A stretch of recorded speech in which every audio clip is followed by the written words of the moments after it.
स्वामी समर्थ, श्री स्वामी समर्थ, जय जय स्वामी समर्थ, श्री स्वामी समर्थ, जय जय स्वामी समर्थ।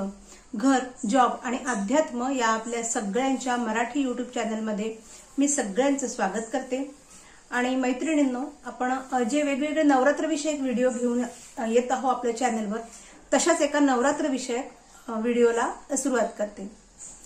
आजचा आपला व्हिडिओचा विषय आहे की आपल्याला जर का आपल्या घरामध्ये कोणी चिडचिड करणारी व्यक्ती असेल, अशी व्यक्ती असेल की ज्याच्यामध्ये नकारात्मकता खूप भरलेली आहे, सतत रागराग करत असेल, कोणावरही सतत घरातल्या इतर व्यक्तींवर चिडचिड करत असेल, त्याला जे म्हणजे त्या व्यक्तीच्या त्या कामामध्ये कुठल्याही कामामध्ये त्याला यश मिळत नसेल, थोडक्यात याच्यावर ओरड त्याच्यावर ओरड, अशी चिडचिड करणारी रागराग करणारी व्यक्ती, त्याचप्रमाणे आपल्या मुलांसाठी आपल्याला हा उपाय करायचा आहे।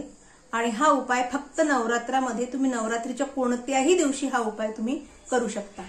हा उपाय अशाच घरातल्या अशा व्यक्ती की ज्या व्यक्तीमुळे आपल्या घरातली शांतता भंग झालेली आहे, अशा व्यक्तीसाठी तुम्ही हा उपाय करू शकता। त्याचप्रमाणे पती पत्नी मधील एकोपा टिकून राहावा, त्यांच्यामधले प्रेम टिकून राहावं, यासाठी सुद्धा आपण हा उपाय करू शकतो। तर उपाय काय आहे हे जाणून घेऊया। आपल्याला नवरात्रामधल्या कुठल्याही दिवशी, कोणत्याही वेळी, तुम्ही सकाळी करा संध्याकाळी करा, कोणत्याही वेळी आपल्याला हा उपाय करायचा आहे। तर ह्या उपाय करण्यासाठी आपल्याला एक तर लाल ओढणी लागणार आहे, छोटी जी लाल ओढणी मिळते मंदिराच्या बाहेर, ती ओढणी लागणार आहे।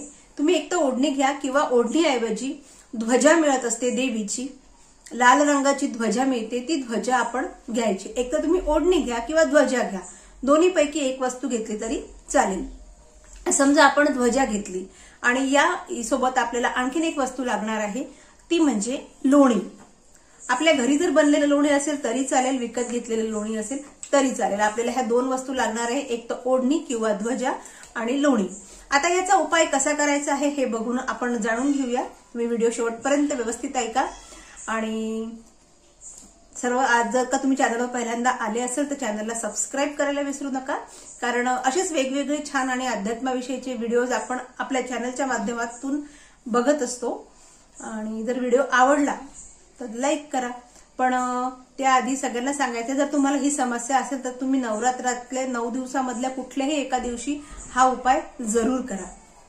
मी तुम्हाला 2 उपाय सांगणार आहे याच विषयावर, त्यामुळे व्हिडिओ शेवटपर्यंत बघा। आणि हे दोनही उपाय शिवमहापुराणातले उपाय आहेत, जे आपण मराठीमध्ये जाणून घेणार आहोत आपल्या चॅनलमधून। तर आपल्याला काय करायचं आहे, एक ओढणी घ्यायची आहे किंवा ध्वजा घ्यायची आहे आणि आपल्याला घ्यायचं आहे लोणी। आता आपल्याला काय करायचं आहे, ही ध्वजा, समजा आपण ध्वजा घेतली, ध्वजा आणि लोणी घेऊन आपल्याला जायचं आहे देवी मातेच्या मंदिरात। या नवरात्रामध्येच हा उपाय करायचा आहे। कुठल्याही देवीच्या मंदिरात तुम्ही जाऊ शकता, तुम्ही दुर्गा देवीच्या मंदिरात जा, तुम्ही तुळजाभवानी मातेच्या मंदिरात जा, तुम्ही रेणुका मातेच्या मंदिरात जा, कुठल्याही देवीच्या मंदिरात आपल्याला जायचं आहे। आणि ती ध्वजा, जी ध्वजा आपण घेतली, त्या लाल रंगाची ध्वजा असते, त्याच्यावर जय माता दी लिहिलं असतं किंवा देवीचा फोटो काढलेला असतो, किंवा साधी प्लेन ध्वजा मिळाली तरी चालेल, फक्त लाल रंगाची ध्वजा आपल्याला घ्यायची आहे। त्या ध्वजेला आपण साहजिकच एक काडी लावणार आहोत।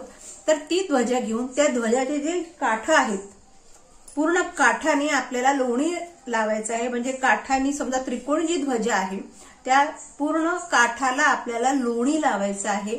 आणि ती ध्वजा आपल्याला आई भगवतीचं किंवा जो मी ज्या मंदिरात दर्शन घेणार आहे त्या दर्शन घेऊन आपल्याला आई समोर ती समस्या सांगायची की तुम्ही हे कोणासाठी ही ध्वजा देवी तिथे अर्पण करणार आहोत।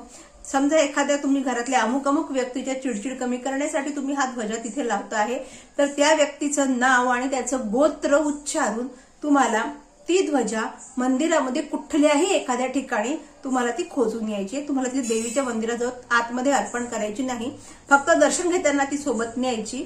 आणि मंदिराबाहेर जर तुम्हाला शक्य जर झालं तर कुणाच्या हाताने जर कोणी वर जर चढून लावत असेल तर फार उत्तम, पण इतर तुम्ही ठिकाणी बाहेर कुठेही खोचून आले तरी चालेल, ती ध्वजा आपल्याला घरी परत आणायची नाही।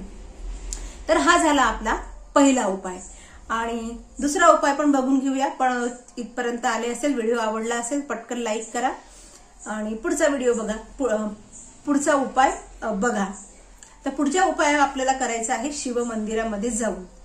आपल्याला महादेवाच्या मंदिरात जायचं आहे आणि आपल्या सगळ्यांनाच माहिती आहे की महादेवाच्या मंदिरामध्ये म्हणजे महादेवाच्या पिंडीमध्ये त्यांचा संपूर्ण शिव परिवार विराजमान असतो आणि ज्या ठिकाणी आपल्याला माता आदिशक्ती म्हणजे पार्वती मातेचं स्थान आहे त्या ठिकाणी आपल्याला हा उपाय करायचा आहे। तर उपाय काय करायचा आहे तर या उपायामध्ये सुद्धा आपल्याला लोणी लागणार आहे। लोणी लागणार आहे आपल्याला मंदिरामध्ये। तुम्ही हा उपाय सुद्धा नवरात्रीत कुठल्याही एका दिवशी करू शकता आणि जर रोज जर शक्य झालं तर अति छान, पण तुम्ही एक दिवस केलं तरी चांगलं आहे, पण एक दिवस तरी करा। आणि हा उपाय करायचा आहे फक्त आणि फक्त आपल्या मुलांच्या प्रगतीसाठी आणि आपल्या घरातल्या सगळ्यामध्ये एकोपा राहावा, त्यांच्यामध्ये प्रेम राहावं आणि त्याचप्रमाणे घरातल्या घरामध्ये जी काही नकारात्मकता आहे ती दूर व्हावी आणि आपल्या घरामध्ये आपल्या घराची आर्थिक प्रगती व्हावी। तुमच्या घरामध्ये पैसा टिकत नसेल, लक्ष्मी टिकत नसेल तर तुम्हाला त्यासाठी हा उपाय करायचा आहे। तर आपल्याला महादेवाच्या मंदिरात जायचं आहे लोणी घेऊन आणि ज्या ठिकाणी पार्वती मातेचं स्थान आहे, पार्वती मातेचं स्थान तुम्हाला माहिती आहे असं ही शिवलिंग असते आणि त्याच्या बाजूला जो कटी भाग आहे ज्या ठिकाणी शिवलिंग आणि माता पार्वतीचं हस्तकमल जिथे जोडलेलं असतं त्या गोल भागाला आपल्याला संपूर्ण आपल्याला लोणी लावायचं आहे। फक्त जिथे शिवलिंग इथे स्थापित असतं त्याच्या खाली जिथे माता पार्वतीचं स्थान आहे त्या गोल भागाला आपल्याला